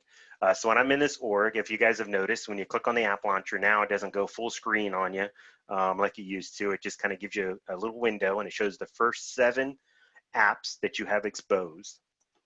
So your app menu order becomes very critical, you know, at this point, because you want the most important ones to be at least the top 7, basically, right? But this is what I see a lot too, is I'll go and I'll talk to clients and all these apps will be exposed when they use like 2 of them, you know, so no need to clutter it up if it doesn't need to be. But you do have the option, you know, it shows the first 7, but you can either click view all and it brings you to your normal view in here, or you can do, you saw me earlier, I just typed in task and brought up to the task. It'll bring up any app or any tab that's in there that matches whatever you're typing into there. So, so just notice that. So that's very cool. I thought that was a great enhancement there because it definitely looked a little out of place when you click it and it just covers up the whole screen automatically like that. So, okay. So again, I think the app menu is very important and the order of it is very important. So let me make sure you guys are aware what I'm talking about. If you haven't gone to here, because again, when I start talking to clients, a lot of folks just don't pay attention to this too much. So I'm going to the app menu under user interface, app menu. And this lists all of your apps that you currently have visible. The one thing to keep in mind is some of these are visible in Lightning and some are visible in Classic. There's no distinction in here. Similar if anybody messes with mobile and Lightning buttons and actions, you got to know where those things are showing up to know whether they're showing there or not, added correctly or not. But for instance, so if I'm looking at my app launcher again here, so these are the generic service and sales and all the other ones, and I'm like, our people are never going to use site.com, right? They're never going to use that.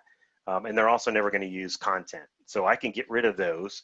And to be honest with you, if I go view all right here, what they really use is the sales console that's branded and the service console that's branded as well. So those are the two we really want showing when we first click the app launcher instead of having to drill into it like I just did or search for it. So if I notice on here, if I scroll through, these are all the apps that are available. Some of them, most of them do not show, but some of them do. And you can see my sales console branded and my service console branded apps are down here midway through. So if you want them, this order that they're in here is what they display over here. So if you want these to be the first, you would grab it and drag it up, and it's a little touchy to get it to work, but if you're patient, it'll do it for you. So here, I'm going to add that to the tippity top, and I'm going to do the same thing for my service console here as well. And I appreciate those that are sticking around. Apologize, we went a little over today, but this is cool stuff, I hope. So there, so I got those there. And then you'll notice too, you have your visible in app launcher. And if I hover, if I click, I haven't clicked it yet, but if I click it, it'll hide it in the app launcher. So again, I said, my people, they never use the site.com. So here I am at site.com. Let me hide that. And then content, they're never going to use that. I'm going to hide that as well. And as I look through, is there anything else that I really want my team to use? Yes, I want them paying attention, or I want to be able to pay attention to the Lightning usage app. So I'm going to drag that up and put that right underneath those two apps that I just added to the top, our console app. So I'm going to move this up as well. Patiently wait, and if anybody knows a more efficient way to do this, please let me know. But this is the only way I know how to do it. Okay, so I'm back here. So I'm adding this as a third app. So now immediately, there's no save button or anything like that. As soon as I move stuff around, delete, hide, if I hit this app launcher now, okay, or not. Maybe if I go back over here and refresh my screen. Always the refresh, right? All the cache. Gets me every time, yep. When I was running through this, demoing it internally myself yesterday, of course, as soon as I clicked, it was on there. But let's see if it's changed now. It better have, gosh darn it. What is happening? Is this not the tippity top? It does that, Mark. Probably it cached it. If you have cache on, you know, I've been stumped by this before, so you know. That is weird. I did this yesterday and it worked perfectly I don't know fine. when it does it, but I bet you if you go back at the end of your session, it's going to be done. Okay. I'm hearing something about it. Log out and log in back, or open in a new incognito window. Yes, 15-minute window refresh. I'm hearing people talking about. 15 minutes. Yeah, you got to turn off the thing if you want it to not do that. Which isn't suggested by Salesforce, but it works. To be clear. Yeah. So really the one thing I wanted to point out, I'm not one for giving up, but I might after if it doesn't work this time. Okay, so I'm going to give up. So you don't have to hit save is what I really wanted to point out. As soon as you make these changes, they should show up after whatever caching issues might be happening on your org. So just keep that in mind. Once you move those, you don't have to click, you don't have to look for a save button. As soon as you move them, they should be visible. If you got to move, log in and out, whatever, you know, that kind of deal. So just keep that in mind. I believe you can sort them also just by going to view all. Well, yeah, for that individual user, you can, right? So if me as a user, I wanted to see something different, I could do that, but it would just be for my view, right? So I can move them around this way. Yep. Where to go? Sales, service. Unless you had already customized it, maybe that's why.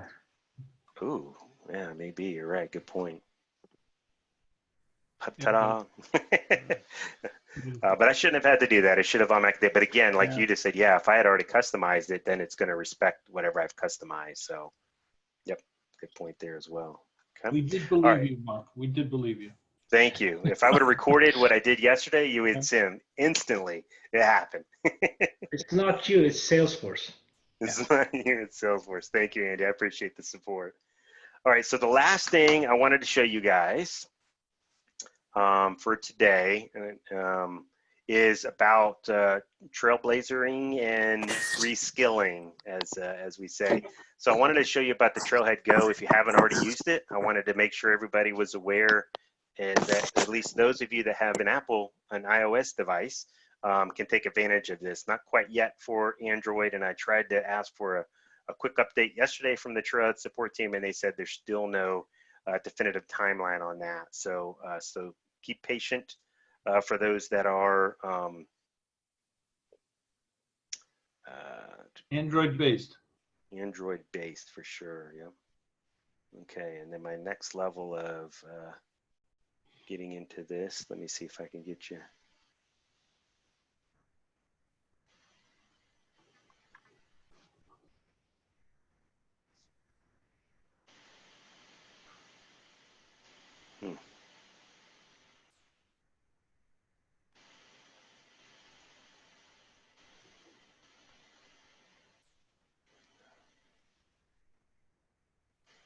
Okay, just 1 second.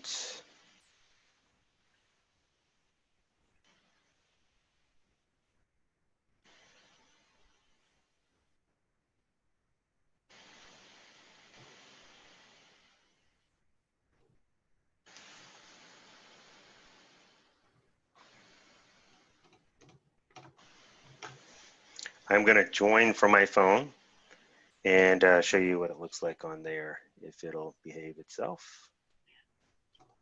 Another one I probably should not be trying to attempt, but I am going to do it.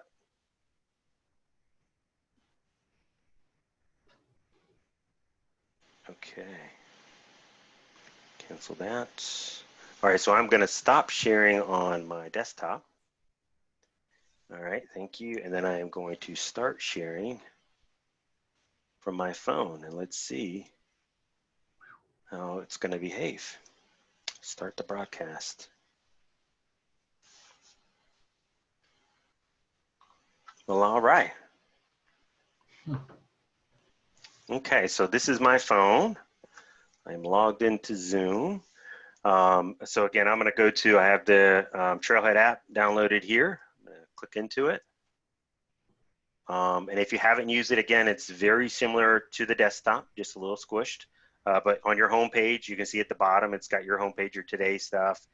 You can learn, it's got to learn, you can kind of look up stuff by navigating around. It's got a search option, not quite as, you don't have all the filtering options that you do on your desktop, but you can search for something and you can look for your profile. So on your today, I'll just kind of go over this real quick. It shows you're in progress, you know, just like you have there. I got a few things in progress there, and I can click view all right next to it to view all the ones I have in progress currently.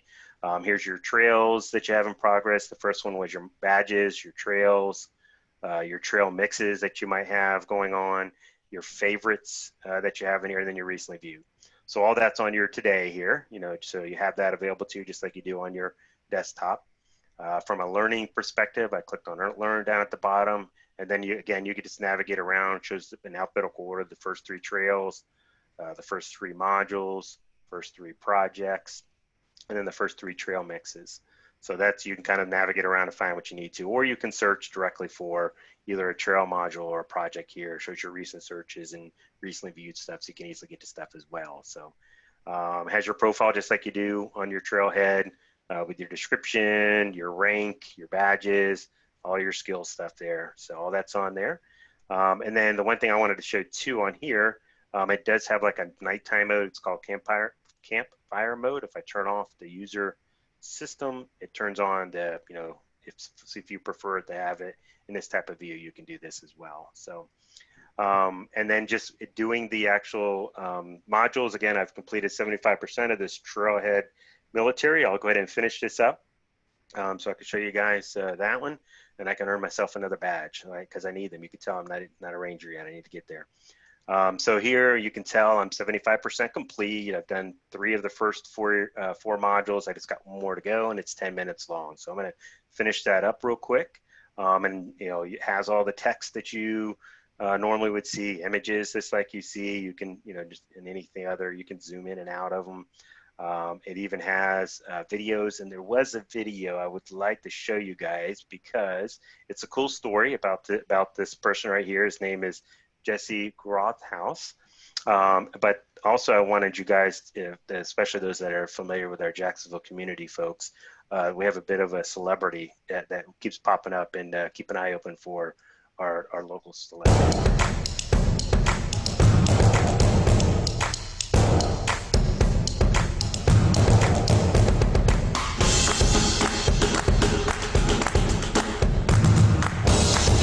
I joined the military in 2007. I felt like I was able to be on the front lines, making a difference.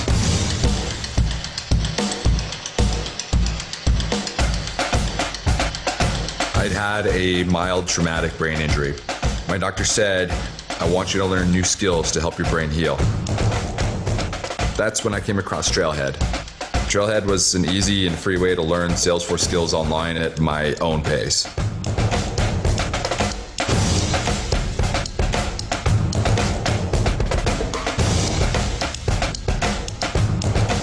Veterans bring a lot to the job that others might not. Incredible attention to detail, project management skills, camaraderie.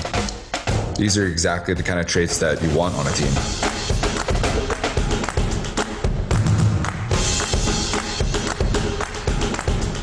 Introducing Trailhead and Salesforce to my brothers and my dad has been one of the most rewarding parts of my journey. It's been amazing to see them transform their own careers. To any veterans or veteran spouses who are looking for new opportunities in the private sector, Trailhead can absolutely help you. I'm Jesse Grothaus, and I'm a trailblazer.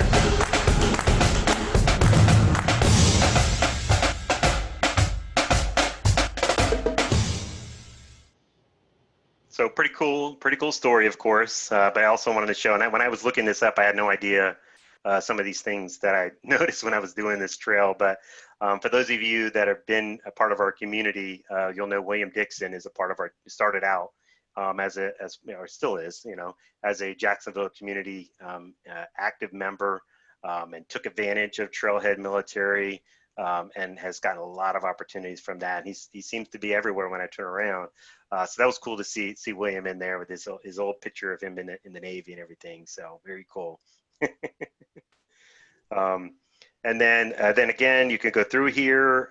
It's got cool information. You've got links to different websites, and I'll click on this one about blogs about companies that participate in this Salesforce Military Alliance. And again, if anybody has military history or currently in military, definitely take advantage of this, because we've had several people locally, not just William, that have taken advantage of this and gotten certified, gotten their first job opportunities through this. So definitely do that. So again, you can click and look at different websites or articles or reference material.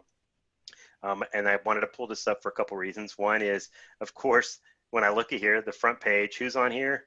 Our man William Dixon is once again. I didn't know any of this when I started looking at it. So look at William all over the place. So he's right here in the middle of and thick of things.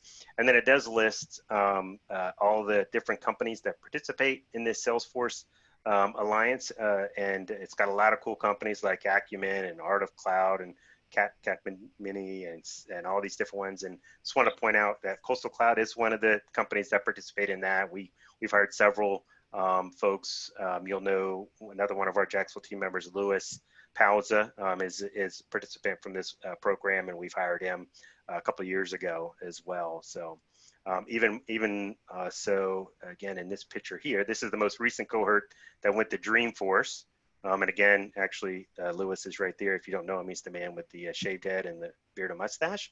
But we actually just had another member of this cohort that started with Coastal Cloud on Monday, and it's this young lady right here in the front row. Her name is Elsie Miller. She just started with Coastal Cloud this past Monday. So we're continuing to support the folks that have been in the military previously. So, okay. So last thing I wanted to just show you how it works. So if I've read through all these, and I've gotten to the bottom, and down here at the bottom, you see it says quiz. So if I click on quiz, just like you do in your current org, and hopefully I answer these correctly. Which of these is a career opportunity once you complete Trailhead military training? Sales executive, nope. Engineer, nope. Salesforce technical architect, of course. Not a doctor of Salesforce. I mean, you could call yourself doctor of Salesforce if you want to, and it could potentially, I guess, be an official title, but I don't think they're looking for that in this answer. What is the benefit of joining Trailhead military? Continued access for free training. Yep, for sure. Free access to online books. No. Employers benefit from the unique skills, and we're going to say A and C, right? Hopefully that's the correct answers.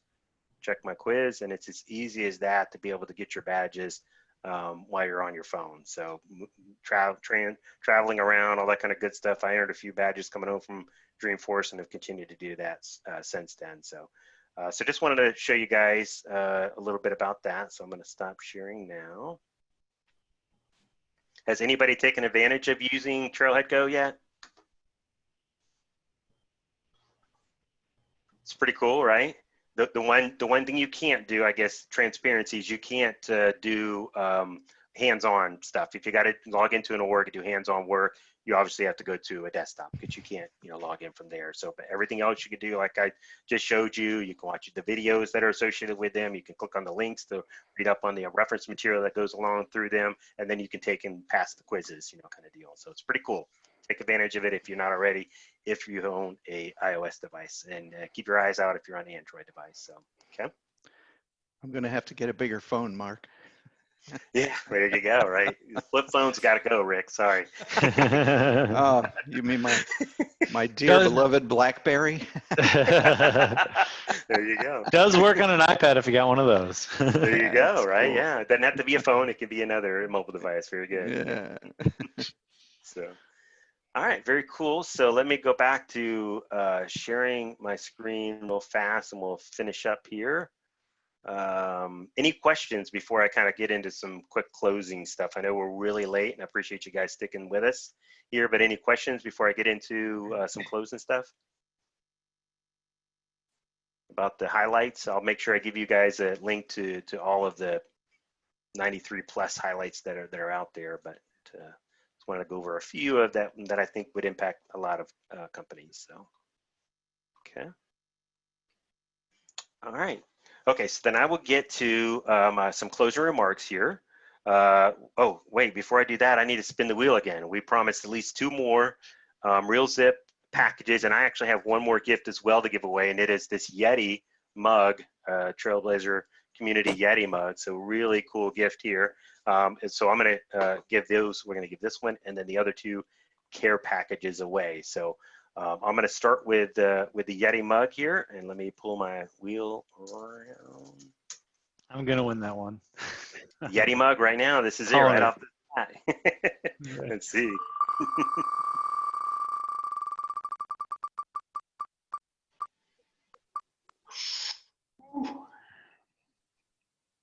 So Sean close. is the winner. So close with the name. So congratulations, Sean, for winning the Yeti mug here. Very cool, right? And then we're going to do 2 more spins here, and they're going to be for a couple more RealZips care packages, which should be pretty cool. So, all right, so I'm going to go ahead and I'm going to spin it here. First care package goes to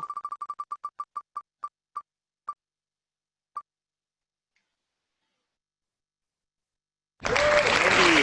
Awesome. Congratulations, Andy, for winning that care package. And thank you for everything you do in the community and leading the Salesforce Saturday and everything else. Awesome. Thank you. All right. Thank you. Thank you. Yeah, Thank you, absolutely. Frederick, You got you. Okay, so one more, final spin of this session here today. RealZips care package going to Kelly. Congratulations, Kelly. So again, if you guys wouldn't mind, so congratulations to all the winners. Thank you all very much.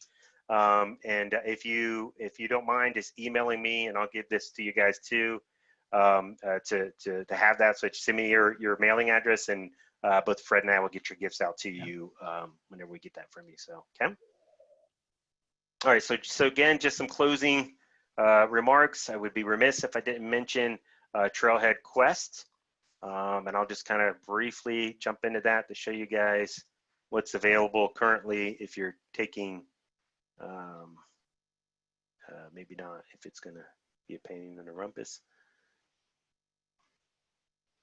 So you guys know there's these quests. So and it's nothing you have to sign up for. It's just keep doing your earning your badges, and you have a chance to win any of these prizes that are in here that are currently active. And this page is taking forever to render, but so for June, you get to learn and earn quests between now and the end of June. And for this one, there's 25 $100 gift cards that are given away. So just from earning a badge, every badge you earn puts you in for a possibility of winning one of those $25 $100 gift cards. Road to Ranger. Ooh, I'm so close. I might have to do this one. Let's see what I get if I. So enter the win a Salesforce certification, one of 25 Salesforce cert badges. Sweet. Okay. Anybody that earns Ranger in the month of June. Has anybody earned Ranger in the month of June so far? I should ask that. I did. Who was that? Michael Seidner. Oh, Michael, congratulations. So you're entered to win automatically. So you might let us know if you win one of these certification vouchers. Andy, you can attest this is real because he won one of them before as well last year. Yes, so. and I'd like to nominate somebody for this quest. Uh-huh. Who's that? Mark Lester. Challenge accepted. Here's my challenge for you. Let's see if I can get it in June. We'll see. I hope I could do that. I definitely can guarantee it will be by the next meeting. I'll try to do it by the end of June as well, but if that's legit enough. So we can also send you, Mark, our login so you can, if you really want to test it out. Oh, there you go. Very good. And then the last one is the June B Super Quest. Earn any super badge and automatically be entered for a cert voucher. Looks like 60. Wow, that's a lot. Son of a gun. That's awesome. Okay, very good there. And then there's the ones down here as well. Beginner's Quest. You get one per Trailblazer awarded at the end of each month. Oh, cool. So that's pretty cool. Is that just for any new Howdy sign up? Oh, that's if you sign up. Okay, cool. That's awesome. I didn't know that. And then be an innovator, dynamic pages, community badge, and $10. You could click this to find out the details of that. The $10 donation goes into the UN Foundation, which is cool. Become a productive detective with Quip, 360 community badge here. If you do all the stuff that's listed on that link there. And then this one right here as well, skill up, and you get a cool badge. So there's a couple different cool, unique badges that you could earn this month as well. So pretty cool stuff there. Back to our, so again, pledge 1%. I try to mention this at least briefly each time. If you at your company are not participating in this pledge 1%, look into it and talk to the folks at your company to see if it's something you might already do, to be honest with you. In a lot of companies, but just to kind of sign up and be recognized for giving back to the community, whether it's locally or nationally, if you're at large, or globally, if you're a global company as well. So, so ask look into it here, and then ask your company about it if they're participating or not. So, okay. Somebody mentioned earlier, Trailhead DX is next Thursday. It's happening from 11:45 to 5:45 Eastern time. If you look at the actual Trailhead DX website, it shows you in Pacific time. So don't get confused on all the schedule. It even breaks it out by this Pacific time. So make sure you're not late for any of the events that are coming up. So, and then look for a virtual global gathering coming up in August. We're going to do a joint one between all the 3 local groups here. Just like we did last year at Colhane's Irish Pub, but we're not going to the Irish Pub this year. We're going to do it virtually in a safe environment, but it'll still be, I'm sure, a lot of fun. I'm sure Salesforce will help us make sure that we make it entertaining and enjoyable for everybody. So look for that coming in the month of August. Okay. And then next month, you guys met Drew earlier. Drew's going to come back in July, and he's going to talk a little bit about Capstorm. And then I'm going to get back on track, and I'm going to talk about some Summer 20 release highlights coming up in July. We're looking at July 16th, same time, 3 to maybe I'll stretch it to 5 to be realistic. But again, Capstorm is awesome in general, but it is super important next month, because at the end of next month, the product that they provide is something that Salesforce Pseudo has always provided as an option, last resort, but they are going to stop doing it as of the end of July. So if you do not have a backup process in place, then you're going to be out of gas if anything happens. Although I've never heard of anything dramatically happen, but you want to be, have your disaster recovery plan in place in case something happens as usual. So, and then like I mentioned in August, we'll have a virtual Trailhead DX global gathering. So, okay. Andy, did you want to mention, do you have something already timeframe confirmed for Salesforce Saturday? Yeah, we're going to have a Salesforce Saturday, second half of July. We've just done one. We will most probably have a presenter, which we haven't determined who, and then we'll continue on to completing Trailhead modules as we always do. Okay, and perfect. Andy, I'm sorry, this is Tricia. Anybody can join in at any point in time. Keep saying I'm going to do it, but I just want to make sure it doesn't matter, right? There's no start or stop. It's just when you come in, you start whatever. You can come in any meeting, and you can also come in like any time throughout the meeting. We kind of make it very informal. Just grab your coffee and then come join in. Even the presentations, we try to make very informal questions and answers, usually demo, hands-on stuff. Yep. Try to, the goal is, I'm going to get there. The goal is to earn at least one badge during each session at a minimum, you know, but, and also try to learn some other cool stuff as well while we're at it. So together, so cool. And then Kelly, I see you're on. Do you guys and Kelly Scott is on. She helps lead the nonprofit group here locally. Do you guys have anything confirmed schedule-wise coming up, Kelly? We're going to remove to the kind of quarterly approach, but just the global gathering would be what we're promoting. That's the next one. Okay, perfect. Yep, that'll be our next one. Awesome. Okay, I just want to give you guys an opportunity to let everybody know about other events going on. So cool. Thank you for that, you guys. Yep. I also wanted to let you know, if you didn't see the notification earlier this week, we are officially postponing or canceling, I don't know what you would call it, but we're going to skip 2020 like every other dreaming event. For those that don't know on the phone, I helped coordinate the Florida Dreaming event down in Orlando for the past 2 years, and we were looking forward to it this year, but we want to be safe, do it the safe way. So we were able to work it out with the hotel. So we're already booked for October 28th and 29th of next year. So look for more updates on that. If anybody has already purchased a ticket, we'll be sending you some options. Whether if you want a refund, we can certainly do that, or if you want to hold on to your ticket till next year, we can honor it for that. So, okay. And then, of course, if you want to share anything on social media, feel free to do that as well. That's our Twitter handle here for our group. So feel free to mention that if you are posting anything in Twitter about today's event. So, okay.